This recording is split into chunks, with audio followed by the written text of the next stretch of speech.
to IEP Radio, a show dedicated to the education of all things indoor environmental quality related. And now here's your host, Michael Schrantz. Welcome to IEP Radio. This is episode 27. Today I'll be interviewing Dr. Lauren Tessier, president of ISEAI, or the International Society for Environmentally Acquired Illness, who has been in service to the nonprofit since 2017 in the roles of secretary, vice president, and general board member. ISEAI is dedicated to helping practitioners learn how to diagnose and treat environmentally acquired illness in their client population. Dr. Tessier serves clients from all over the world via in-office medical care or through educational wellness consults. She also provides one-on-one private training for practitioners looking to improve upon their mold-literate clinical skills. Dr. Lauren Tessier is a practicing naturopathic physician who's licensed by the state of Vermont, and her practice, Life After Mold in Waterbury, Vermont, is the East Coast only formally certified CIRS literate naturopathic practice. Life After Mold services those suffering from multi-symptom, multi-system illness complicated by comorbid conditions such as MCS, MCAS, and chronic infections, including Lyme, co-infections, and others. The free booklet, Mold Prevention 101, authored by Dr. Tessier, is available on her website and has been circulated worldwide. You can find Life After Mold on Twitter, Instagram, Facebook, YouTube, and Pinterest. And now, welcome to our show. Dr. Tessier, welcome to the show. Hi, thanks for having me, Mike. It's an absolute pleasure. It's such a pleasure having you as well. I know it's been a minute or two since we last had Vice President, I believe, Dr. Mary Ackerley on, talking about ISEAI. Really excited to get into a lot of current topics that are new and exciting and have changed since that time. There's so much to talk about. And one of the biggest reasons that we wanted to bring you on was to kind of update the public on what ISEAI, for those of you that don't know, International Society for Environmentally Acquired Illness. It is a mouthful, but it also brings a mouthful worth of information to the public and what we are doing as a nonprofit organization. And obviously, what better way to have our very own president here today to kind of bring us into the fold. I wanted to start with just some simple conversation, something to get it going and let the public know what's going on. Latest and greatest with ISEAI. What are you seeing that really is our hot topics or hot research things going on that ISEAI is a part of? Yeah. I think there's a few different points that ISEAI has been trying to work on being the forerunner of in the past year or so. And one of the big ones has been fundraising and research. Last year, for our Giving Tuesday, and thankfully we have another one coming up soon, we had the public really reach out in a phenomenally powerful way, donating a large lump sum for research purposes. And those research goals are really something that ultimately will be integral to our clinicians and therefore for the patients they serve. So we're really excited about that. I believe the numbers were upwards of, where were they again? I think you were at 40,000 plus or minus, 40,000, but well beyond what I would have imagined the public would have responded. Right. With that amount of money for the broad research topics. There's so many out there, but these are common topics that a lot of people are familiar with when we think about mold, mycotoxins, and things of that nature. Right. And it's really research that people have been wanting to get done for a while. And while I can't specifically disclose it for everyone right now, there will be some really powerful information coming up soon that I think will help a lot of people move forward in their questions about their health and how to navigate it, really. So, and, I think that's really one of the starting points for ISEAI. I just see the clinical questions and the research questions getting more specific and deeper in the years as they come. And I know for a fact, our research committee is some of the best brains in ISEAI. And I know even after I'm done with my presidency, that committee, along with all the other great committees will just keep chugging away in service to ISEAI. So we do have our Giving Tuesday, I should say, again, coming up, after Thanksgiving, US Thanksgiving. And it's just another wonderful opportunity. So we're hoping that people will keep their ear to the ground with regards to when that will happen again, and see what they are able to donate, if they're willing to donate, and maybe even just learn about ICI first. It's wonderful to give a monetary amount to ICI, but even giving by educating yourself about ICI helps us spread the word. So no matter what, check us out on Giving Tuesday for sure. Absolutely. I got to say, again, I know I mentioned I was just extremely overwhelmed, maybe surprised, shocked, but in the positive, seeing all that money come in, because I didn't realize there was that kind of response. I mean, I was involved at least in helping as the current treasurer, seeing that money come in, and just going, wow, this is the public speaking to you guys and saying that this is a real issue. Because chronic illness, when we talk about low dose exposures or the inability to rid ourselves of toxins, all these classic tag lines that we use, is a very real thing. ICI really separates itself from a conventional medicine model, that sort of thing. Would you mind taking a moment to just kind of maybe share with new listening ears what separates ICI from, say, a general clinician's website, or the difference between having allergies and why some seasonal allergies and why somebody may come here to learn more?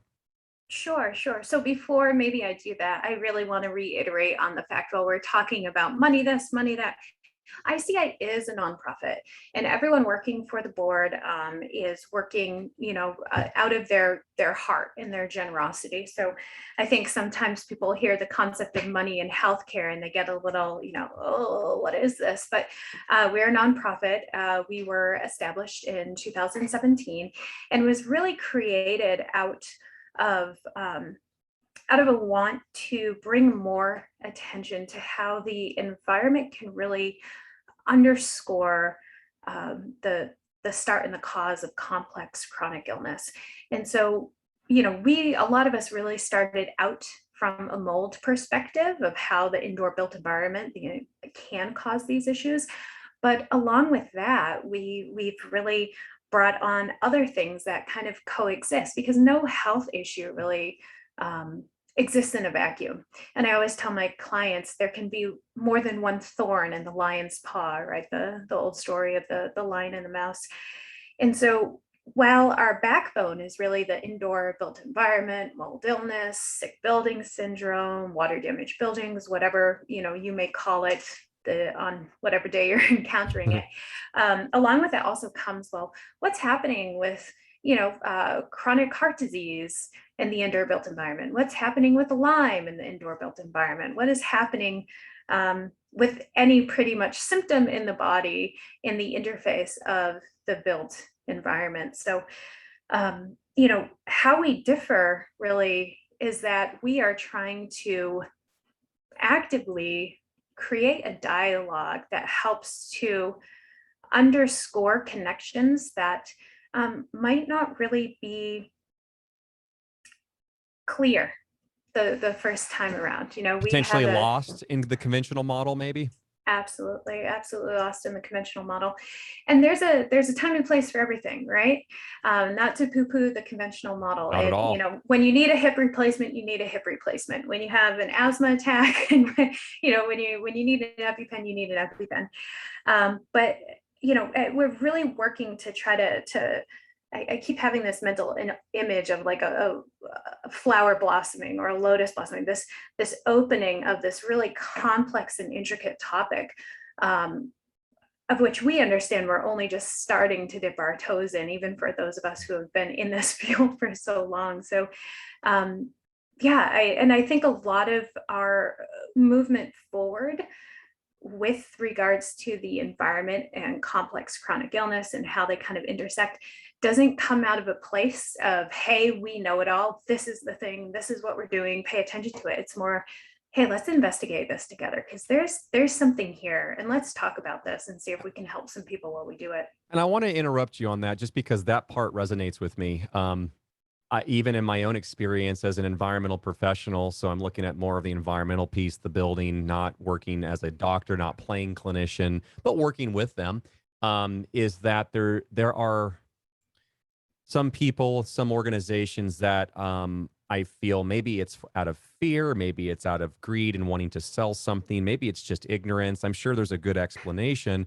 Seem to always come across as something is black and white, and it sometimes comes at the cost of the person's health. It might be something as simple, well, not simple, but something as easy as an inspector saying, "Oh, you're fine. You have no problem here," because they're not being critical enough of the home because they don't understand that you, the susceptible individual, doesn't need 20 square feet of mold growth, to use an example, on a wall to have some sort of exposure. In fact, a lot of the people we work with, the exposures aren't always obvious, like that 50-gallon drum of benzene I've referenced in the past, or the 20 square feet of mold growth. It's oftentimes hidden or underappreciated, like a moldy crawl space. Well, mold can't come up through there, or, toxins, that sort of thing.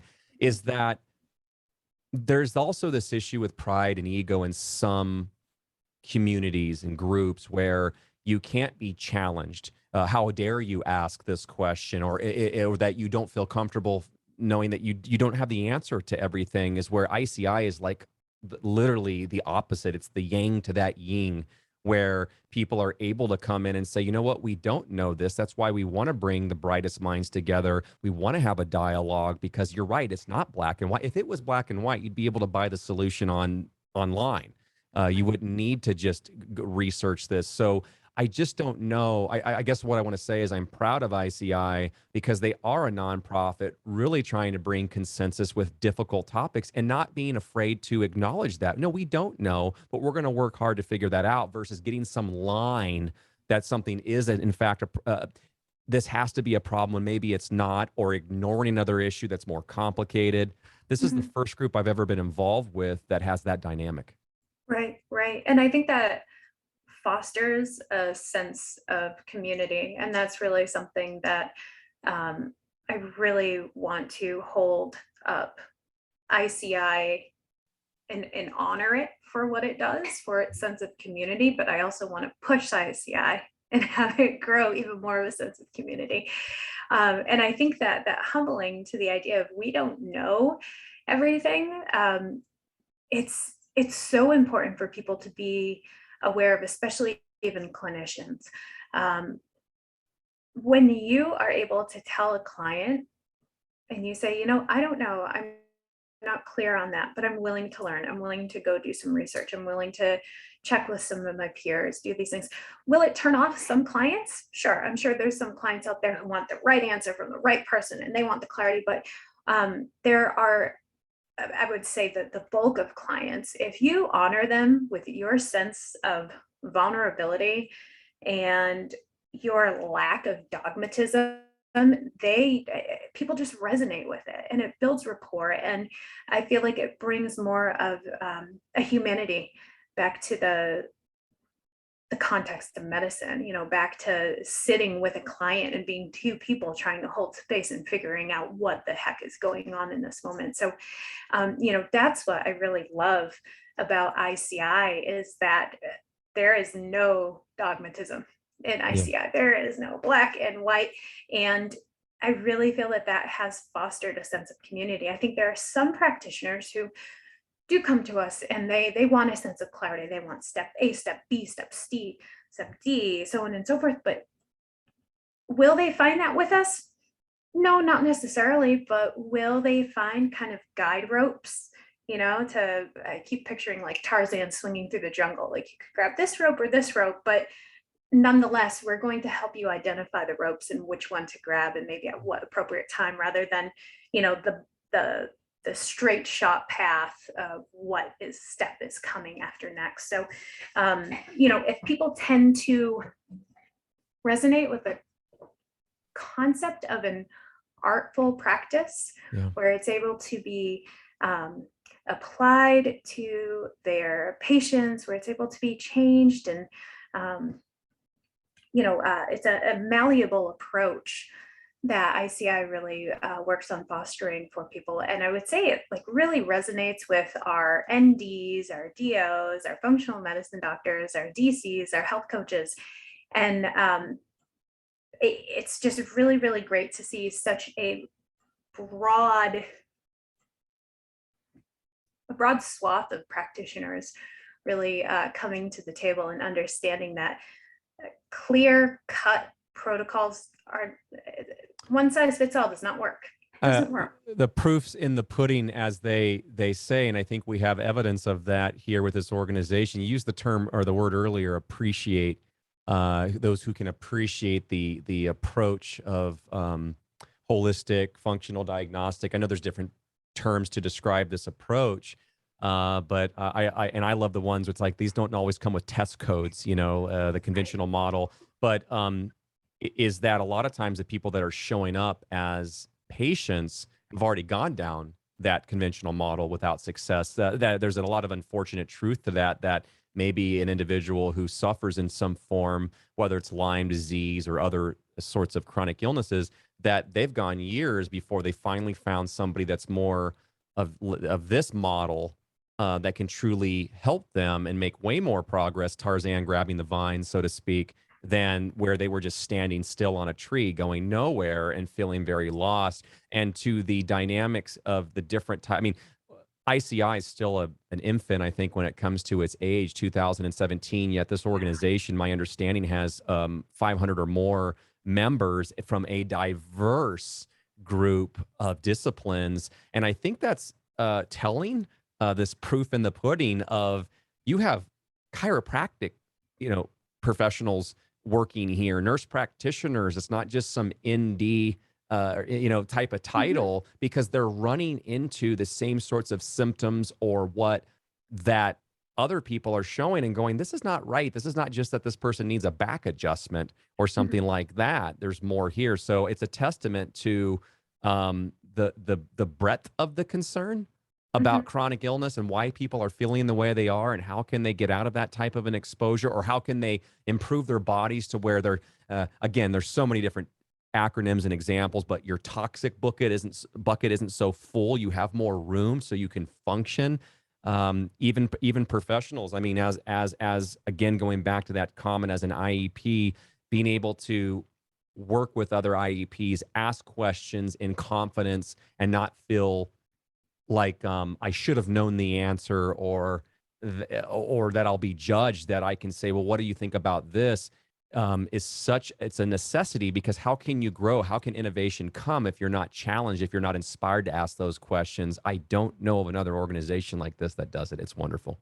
Right. And I've been stuck on the medical end during this whole entire conversation. I mean, Mike, would you be willing to talk about the IEP end? Like, I feel like I'm shortchanging our organization. The whole point of us coming together is so we can bridge that gap between the doctors of the indoor built environment and the doctors of the body, you know? Yeah, no, I'll be happy to. I think another unique thing to Lauren's point is that there's a big focus on the environmental piece. Now that can stretch across layers. It could be diet, that sort of thing, supplements you're on, things of that nature. But there's this environmental piece where they're like, this could be a big aspect of why this individual is not getting better. So you introduce the indoor environmental professional who's been trained, again, broad strokes right now, with this idea of assessing the home and saying, okay, do we have a water damaged building?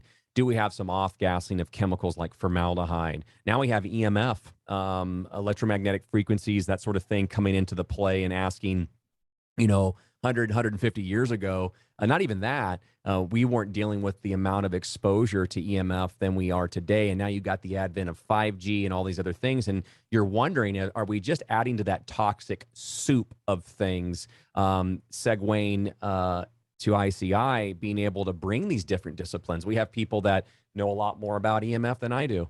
We have people that know a lot more about mold or chemical exposures, or about remediation techniques, cleaning techniques that they've learned. And it really is like the school of hard knocks. You're learning from your experiences of what worked and didn't work. What I love about ICI, a shameless plug for the IEPs who maybe aren't members that absolutely should become one, is the amount of resources that you have. For example, ICI has, they have committees, and there is an IEP committee. And again, to your point about not being able to release too much information, but a lot of exciting things that will be revealed at the upcoming conference, which we have not even talked about yet, is that we're creating 101 documents. How many of you that are listening have been like, I need something fundamental on remediation, or tell me a little bit more about the testing. I'm hearing all kinds of stuff like do this test, don't do this test. And you ask 10 professionals what they think, you get 10 different opinions. Contents, that's a tough one. Should I throw everything away? How do I go about dealing with this? We we went for the juggler as IEPs with some of these topics and are currently actually finishing up with the help of all this volunteer work from the IEPs and some of the wonderful staff we have, the co-executive directors who are putting together these pieces that will go into giving some information that the public can get their hands on or members can get their hands on. We're figuring out all those dynamics right now to answer these questions. You know, it's expensive. No one's going to spend $10,000 to do a bunch of different environmental sampling if they don't have to, or they want to be able to justify, do I really need to remediate my crawl space? Do I really have to throw away my photo album because there was mold on another item 20 feet away? These topics only come up about every 5 minutes. And so it's such a thing that we need to talk about, that the board members, the organization has allowed us the freedom to kind of really put these bright, and there's a bunch of people that are IEPs that are on the board, are on the committee, that are helping get this stuff out. So I'm excited to reveal this information once it becomes official. We're still kind of fine tuning some of this stuff, but that's just one example of what the IEPs are doing for the public and the professionals that work with us. Yeah, and we're absolutely blessed for that. For every physician that we have, every practitioner we have, Yes. you know, 1/10 of an IEP for every physician, or it might even be a smaller fraction than that. But you know, we are very thankful for our clinicians. But I would also love to see the IEP list grow too, because if you sit down and you actually look at the map and see where some of these IEPs are, I mean, they're so sparse. We need more of you guys. We need more. And you know what we need? Right. We need some good remediators too, as a part of the IEP crew. We need it's some tough good to come by, remediators. right? You have IEPs on here, myself included, that offer virtual consultations to people. For the primary reason is that there are a lot of people around the world, but certainly in the U.S., where they don't have local help. They don't have a remediation company, a local inspector that is vetted, proven themselves to honor best practices. It's not necessarily about perfection, but again, just guiding you down like Tarzan again in the right direction. Even when it comes to local professionals working with that patient, that client, and saying, okay, well, how about we do this work and maybe you guys can do the cleaning DIY. Let's work together. Let's talk about the pros and cons. It's that critical thinking. It's getting outside of the box. It's getting outside of that framework of someone calls you up and I charge $400 for a site assessment, and like this robotic response, which is more indicative of like the conventional, traditional model of assessment, and slowing down like you do. And sitting and listening to the client going, okay, this is what you're telling me. This is what I'm hearing. Let's start with this. Let's do this in phases, digestible bites that you can work with. But Lauren's absolutely right. I mean, the list of clinical professionals is huge on here, and there's no reason why we can't grow the IEPs. I think it's just simply awareness. If you're listening right now and you know of somebody who's critical thinking, who seems to lead with the heart and not a dollar sign, that's kind of like your foot in the entry door to kind of come in and get involved and join. There's an easy process to do that. And again, maybe just to talk a moment on culture, this is just a different organization. This is like, there's a big welcome sign for you. This is not, Lauren and I don't stand to make money by telling you should join. This is nonprofit. We work for free. But the amount of resources, if you're a full member, you get access. I mean, I don't want to misquote, but you get access to a forum where you're able to talk and ask questions. And every day I get a Reader's Digest version of what's being asked. And we're talking about the current topics. And between the clinicians asking questions and allowing me, as my time allows, to digest the topic and better understand some crude fundamentals, and being able to ask specific questions. Maybe it's about an air filter. Maybe it's about qPCR testing versus Petri dish sampling, or that culturing. This is the easiest way to do that. So tried to plug that membership as much as I could, but I mean, it's so important. And for the amount of information you get for the membership prices, I mean, it seems like it's hard to beat. When I think about our listserv, it's almost like thinking back to when, maybe clinicians were in school or in their residency and kind of going in and doing their, their setup and prep for cases, and then going through their cases, sitting with the patients, and then kind of sitting down and defragging afterwards and going over the case. Some of us miss that after school. Some of us don't. Some of us just miss having some type of camaraderie and people to bounce ideas off of. And that's really, I think, the coolest part about the listserv is you get to have these really in-depth conversations with people. And even if you aren't involved in the conversation, you get to be the fly on the wall for some of these really cool concepts of hey, phosphatidylcholine, but then, what's happening with, the way it's broken down and how that might cause some inflammation, and what product might you want to steer away from, and in what case might you want to use this, and what did their SNPs look like, and just to be a fly on the wall on some of the, I would have to say, the nerdiest, meatiest content, but in the best way possible. It's really profound. And no one's really going to poo-poo you if you're like, well, could you reiterate that, or could you share a little bit of more information about how I can learn more about that if there's something that's not clear to you. There are people here who have been at the starting level. I was at the starting level. I do not know everything. I will say that right off the bat. And I think pretty much everyone in ICI is willing to admit that. But that's why we're here, is because we know how hard it is to kind of bring this information together and sit down and digest it and learn from it. There is such an unnecessary wall, a big icy cold wall of, between being in the know and just starting. And ICI is really working on breaking that down, so that way we don't shame people when they have questions, when they're just getting started. So that's, I think, one of the other beautiful parts is no matter where you are on your journey in this practice, you're going to learn so much. And without, just to tag a little bit further along about what some of the things that ICI does, we have conferences and there's webinars, and I think we're doing monthly Q&As right now. Would you mind taking a minute or two and just kind of touching on any of those points? Oh yeah, absolutely. So when we entered into our current reality with regards to a lot of things being virtual, we were trying to navigate it as best as we could.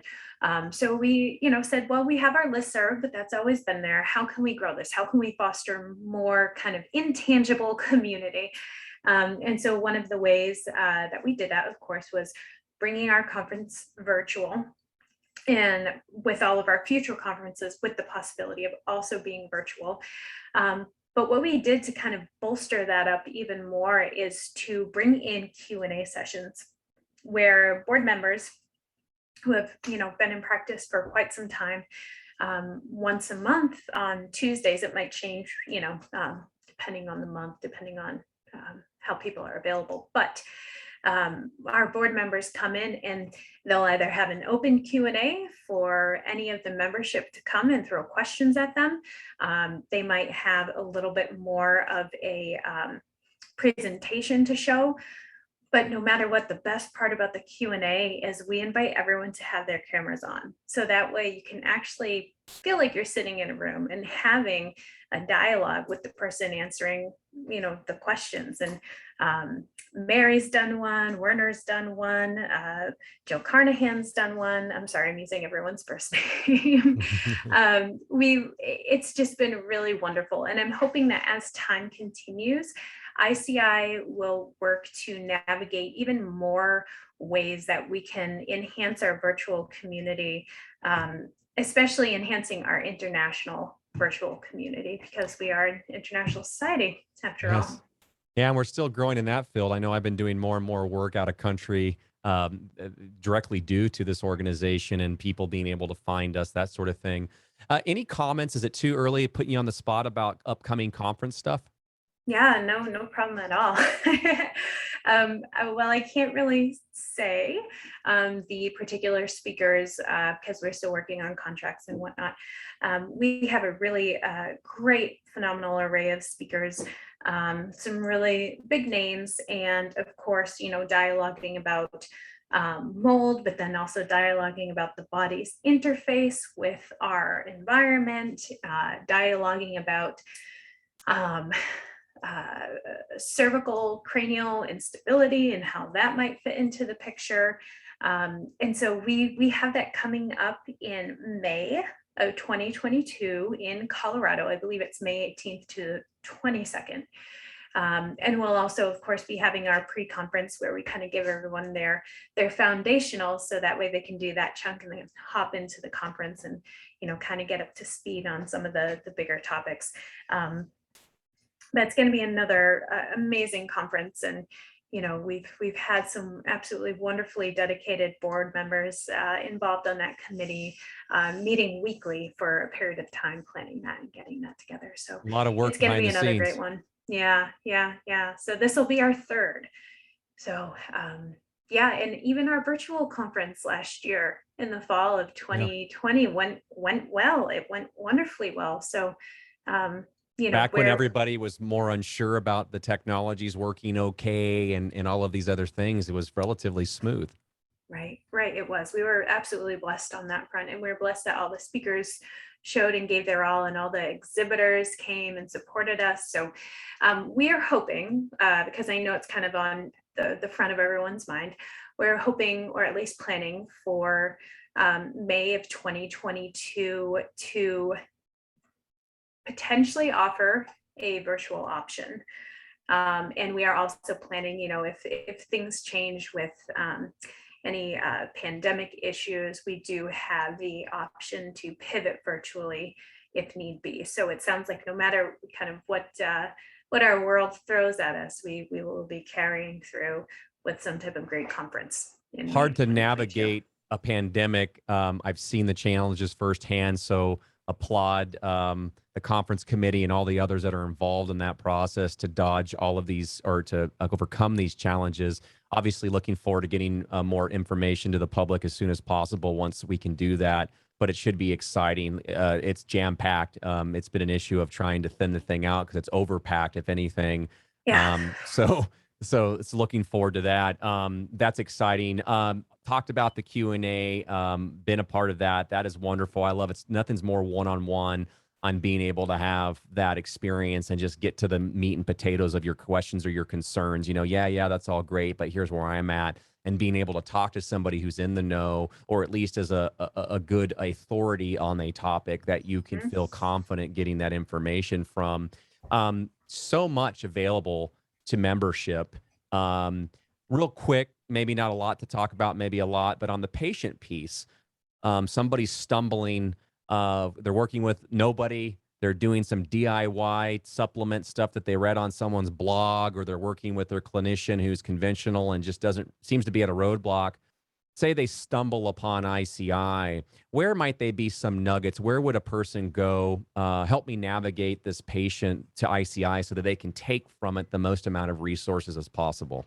Yeah. So, I will say, with that being, with, the situation being proposed, we are a professional organization. While people can get involved in ICI and seek help from ICI, we found that the most help that we can offer is by navigating through our IEPs and clinicians, because one of these people touch many lives.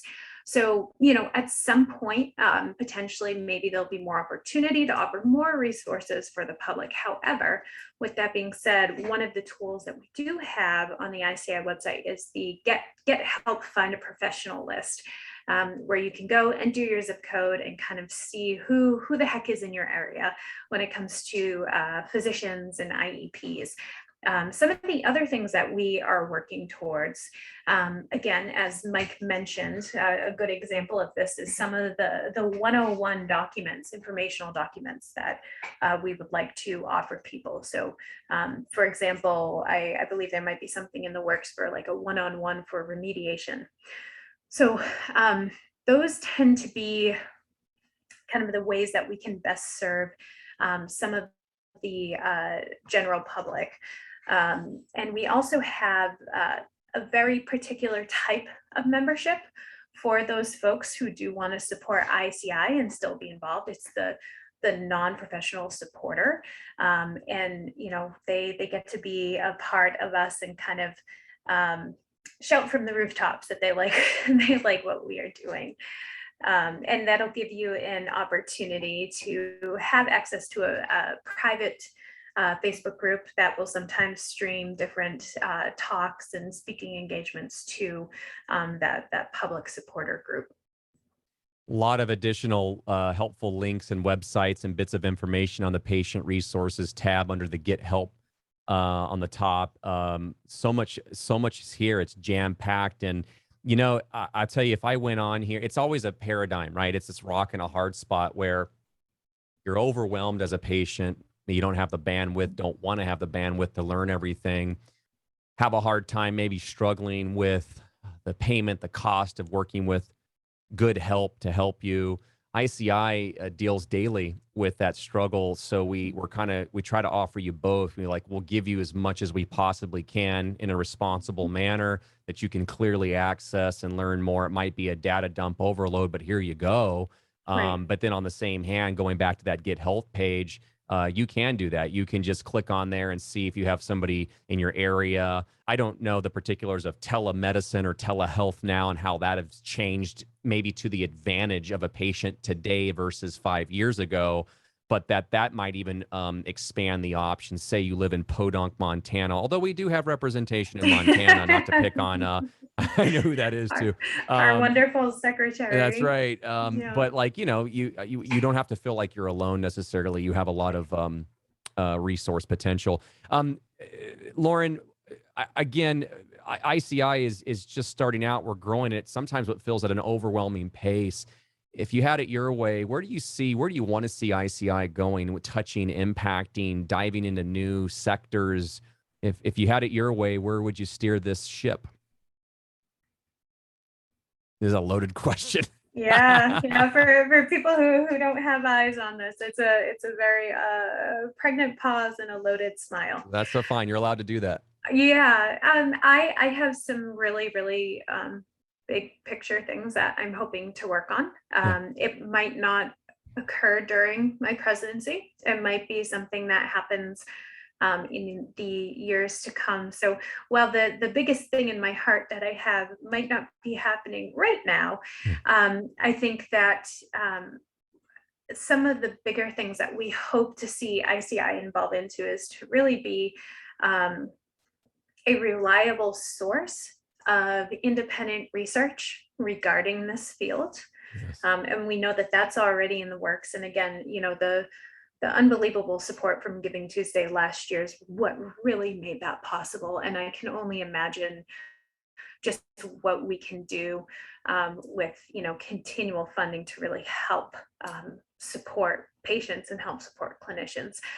The other thing that I would love to see, bigger picture stuff, is to see ICI have more international members, but also with that potentially some international authority. Again, these are some bigger picture things that hopefully ICI can evolve into.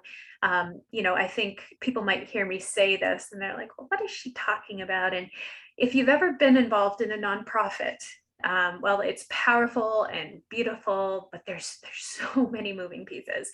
And there's a finite amount of time in which to get things done. So while it might sound like I'm kicking the can down the road with some of these bigger picture items that I'm holding close to my chest, I do really believe that ICI will grow and can really do some phenomenal things. We had our foundation started, or the foundation to our organization started in 2017. And since then, it's just been growing every year. And you know, I would also like at some point to see more in-depth, complex trainings. I would love to help ICI navigate um, continuing education a little bit more actual CEUs, which can kind of be hard because, you know, from a CME perspective, there are very strict parameters on how CEUs are offered. And when you're working with such aggressive and cutting edge science that we have, sometimes the level of evidence can be a little bit tricky to navigate for CEUs. But that is something I'm hoping to help ICI move into in the years to come and in the conferences to come. And then, of course, my other big thing that I'm hoping to do with ICI, you know, in the next and final year of my presidency is to just continue to lay the foundation, that brick and mortar. You know, I'm doing this so that the next people who step into my position can bring it a little bit more forward, a little bit forward, and a little bit forward through the years to come.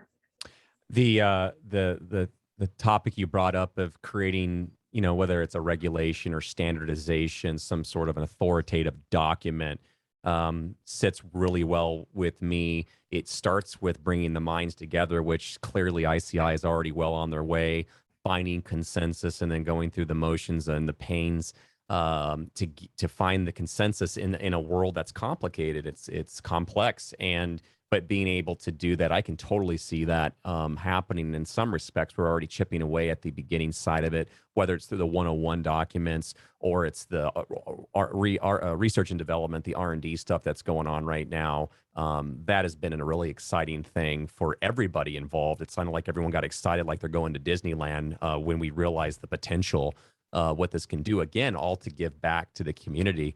So that's huge. And then, of course, on the educational piece, this idea of maybe there's a certification type program, working on that. I know that's been on the radar for a long time. And how can you find something that works? But I can't think of any other better organization, anyways, that can help get that done with the resources than ICI does. And so it's such a welcoming thing. And for those of you who aren't members already, I'd seriously encourage you to go online and take a look and learn, especially if you're diving in the world of chronic illness, or if you're an IEP and you're going back to that same client's house and maybe they're complaining, and maybe the old model you were thinking this person's nuts, and maybe they weren't.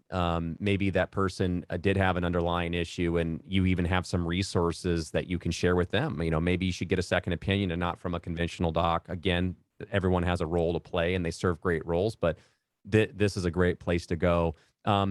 Lauren, any other closing thoughts before I switch to you and how people can contact you? I love ICI. I love ICI, and that is a strong four-letter word. I've been with ICI through some big ups and downs, and ICI has been with me through my own big up and downs. And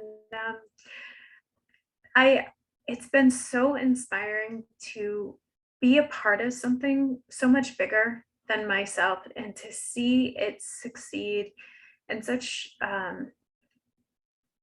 phenomenal ways.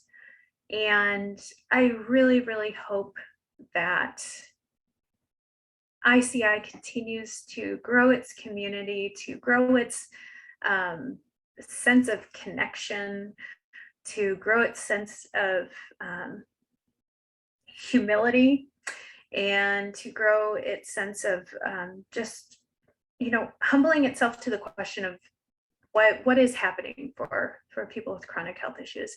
And so far, what I have seen with ICI is that's not going to change. You know, the board members, the executive membership, the members are long-standing general members. These people are what makes ICI ICI. And I just trust that it's going to keep going forward in a really, really wonderful way. So yeah, I want everyone to hop on board the love boat over here, because it's a great place to be. And she means what she says. I can resonate with that. It's truly a community of people who have a lot of respect, and ICI actually goes way out of their way to honor that in our own growing pains and establishing healthy boundaries to honor people who are here for the right reasons and able to behave accordingly, because it can be the Wild West out there. Those of you Yes. in this industry understand that. Speaking of Wild West, speaking of being helpless, and if someone needed you, if they needed your services, wanted to kind of connect with you, what's the best way for them to do that?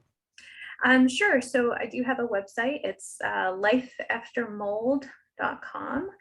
And for people who might not be as inclined to, mess around the website, I am on Instagram. I'm on Facebook. I'm on YouTube. I have some really well received videos on YouTube about how to find a good IEP, at least from my perspective.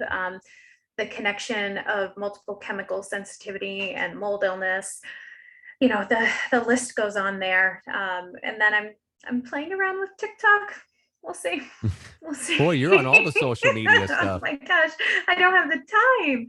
Yeah. But yeah, I pretty much anywhere that you would find someone, my handle is usually Life After Mold. And I do medically established in-office visits for people, but then I also do educational wellness consults with people who are working with their local provider.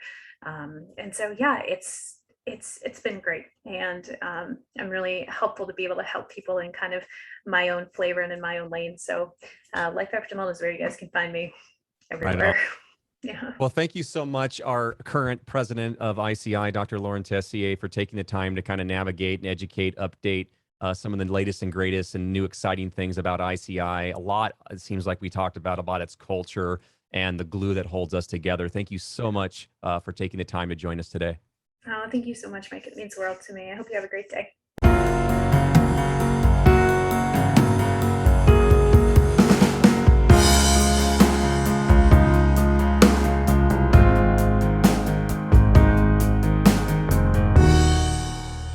The content of this show is for informational purposes and represents the sole opinion of the host and its interviewees only. Any reliance on the information provided in this show is done at your own risk. Additional opinions and/or research may change our current view of the topics spoken in this show.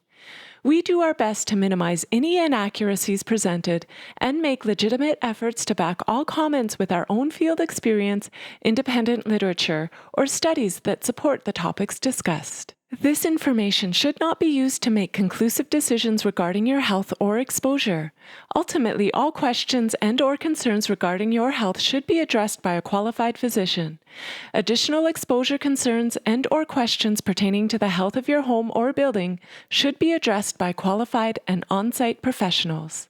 Any and all products and services discussed in this show should not be construed as a recommendation, endorsement, or guarantee that their use is appropriate for your situation. In short, we hope this information is of value to you, but please do not act upon it without actual and individual consultation and guidance by professionals who have taken the time and appropriate collection of data to assess your unique situation.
The content of this show is for informational purposes and represents the sole opinion of the host and its interviewees only. Any reliance on the information provided in this show is done at your own risk. Additional opinions and/or research may change our current view of the topics spoken in this show. We do our best to minimize any inaccuracies presented and make legitimate efforts to back all comments with our own field experience, independent literature, or studies that support the topics discussed. This information should not be used to make conclusive decisions regarding your health or exposure. Ultimately, all questions and/or concerns regarding your health should be addressed by a qualified physician. Additional exposure concerns and/or questions pertaining to the health of your home or building should be addressed by qualified and on-site professionals. Any and all products and services discussed in this show should not be construed as a recommendation, endorsement, or guarantee that their use is appropriate for your situation. In short, we hope this information is of value to you, but please do not act upon it without actual and individual consultation and guidance by professionals who have taken the time and appropriate collection of data to assess your unique situation.